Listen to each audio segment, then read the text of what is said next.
Boris Johnson himself, our Prime Minister, whatever his other qualities, is in some ways a good storyteller. He's been telling stories about the EU since the 1990s, not all of them true. But the amount of truth is not what's important, it's how compelling you make the narrative.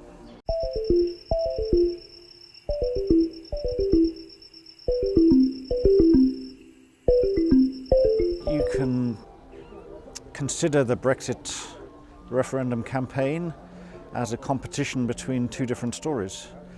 A story of Britain as a fierce independent nation which doesn't need to align itself with other nation states, or the story of Britain finding a more modern and connected identity for itself. And in a way, I think you can explain the result by saying that the people who campaigned to leave were better storytellers. Boris Johnson himself, our Prime Minister, whatever his other qualities, is in some ways a good storyteller. He's been telling stories about the EU since the 1990s, not all of them true.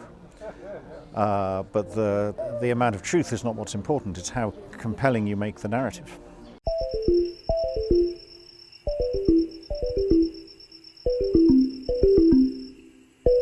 The Birmingham I talk about is in many ways a place of memory and imagination.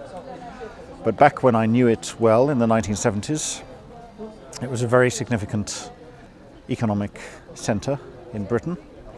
It was particularly important in the manufacture of cars. At the British Leyland factory, the Austin factory as it's sometimes called, which was very close to my parents' house and which I used to go past every day of my life on my way to school. And the other its other great claim to fame in manufacturing at the time was chocolate, the Cadbury's chocolate factory. So I think of it, my Birmingham is a city of chocolate and cars. Of course, Britain doesn't really have much of a motor industry anymore. The Longbridge factory has been closed down. Cadbury's make most of their chocolate in Poland, I think, so it's now a post-industrial city. Well, like so many other cities in the UK, and post-industrial cities have their own difficulties, their own attempt to find a new identity. People of Birmingham are very warm. They have a very self-deprecating sense of humour.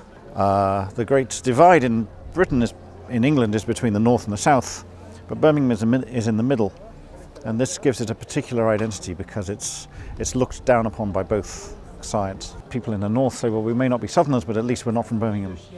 And the people in the south say, well, we may not be northerners, but at least we're not from Birmingham.